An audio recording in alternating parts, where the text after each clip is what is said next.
ने जब से मेक इन इंडिया का सिद्धांत अपनाया है, तब से ही कई देश भारत पर उम्मीद भरी निगाहें टिकाए बैठे हैं। कांग्रेस सरकार के समय पर रक्षा क्षेत्र में हमेशा से फर्जीवाड़ा किया जाता रहा और देश की जनता को छल में रखा गया।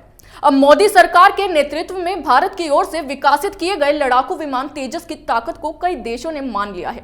यही वजह है कि अब भारत के लड़ाकू विमान तेजस को खरीदने में कई देशों ने अपनी दिलचस्पी जताई है।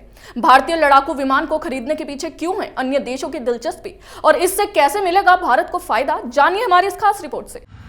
LCA तेजस को खरीदने में कई देशों ने अपनी दिलचस्पी जताई है। अगले कुछ सालों में भारत को तेजस का विदेश से पहला ऑर्डर मिलने की काफी उम्मीदें हैं।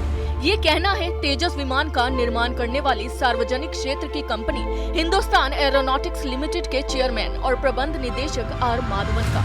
दरअसल प्रेस के साथ इंटरव्यू में माधवन ने बताया कि भारतीय वायुसेना को 48,000 करोड़ रुपए के सौदे के तहत मार्च 2024 से तेजस विमानों की आपूर्ति शुरू हो जाएगी। वायुसेना ने 83 तेजस विमान खरीदे हैं। इतना ही नहीं, आर माधवन का ये भी कहना है कि कुल विमानों की आपूर्ति तक वायुसेना को हर साल 16 विमान दिए जाएंगे। भारतीय वायुसेना और HAL के बीच 5 फरवरी को एरो इंडिया एक्सपो के दौरान इस सौदे पर औपचारिक रूप से हस्ताक्षर किए जाएंगे और इस मौके पर राष्ट्रपति रामनाथ कोविंद भी मौजूद रहेंगे। आपको बता दें कि तेजस भारत की ओर से विकसित किया गया एक हल्का और कई तरह की भूमिकाओं वाला जेट लड़ाकू विमान है।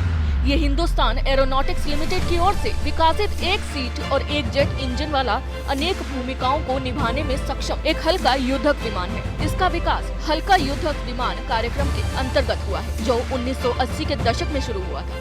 विमान का आधिकारिक नाम तेजस 4 मई 2003 को तत्कालीन प्रधानमंत्री अटल बिहारी वाजपेयी जी ने रखा था। आपको बता दें कि आर माधवन ने भारत के तेजस और चीन के JF-17 लड़ाकू विमान की तुलना करते हुए तेजस की कई खासियतों पर प्रकाश डालते हुए कहा कि चीन के JF-17 लड़ाकू विमान की तुलना में तेजस मार्क 1A के प्रदर्शन का स्तर बहुत बेहतर है। JF-17 की तुलना में तेजस की तकनीक तो अच्छी है ही, इसमें बेहतर इंजन, रडार प्रणाली और इलेक्ट्रॉनिक वॉरफेयर सूट भी लगे हैं। तेजस की सबसे बड़ी खासियत ये है कि इसमें हवा से हवा में ही ईंधन भरा जा सकता है, जबकि चीनी विमान में ये सुविधा नहीं है। माधवन ने कहा कि शुरू में वायुसेना को 4 विमान की आपूर्ति की जाएगी। उसके अगले साल यानी 2025 से हर साल 16 विमान दिए जाएंगे।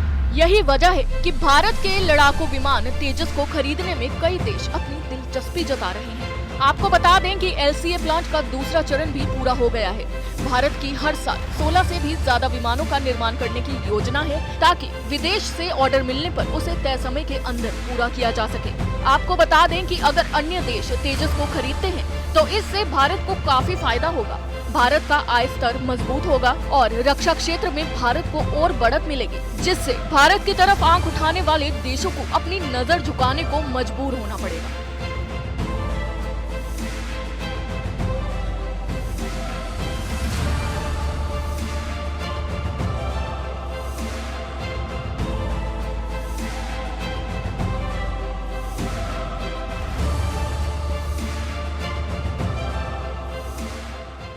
पिछली कुछ सरकारें ऐसी रही हैं जो भारत के रक्षा मामलों के नाम पर अपने बैंक भरती रही हैं, लेकिन मोदी सरकार के मेक इन इंडिया के सिद्धांत ने भारत को रक्षा मामलों में इतना मजबूत बना दिया है कि अब भारत चीन के मुकाबले काफी शक्तिशाली होते जा रहा है। अभी के लिए बस इतना ही। आप देखते रहिए कैपिटल टीवी। नमस्कार। अगर आपको हमारा वीडियो पसंद आया हो तो इसे लाइक करें, हमारे चैनल को सब्सक्राइब करें और हाँ, बेल आइकन दबाना ना भूलें, ताकि आप तक हमारे वीडियो की नोटिफिकेशन पहुंचती रहे। आप अपना सुझाव हमें कमेंट बॉक्स में दे सकते हैं। हमारे साथ जुड़ने के लिए शुक्रिया।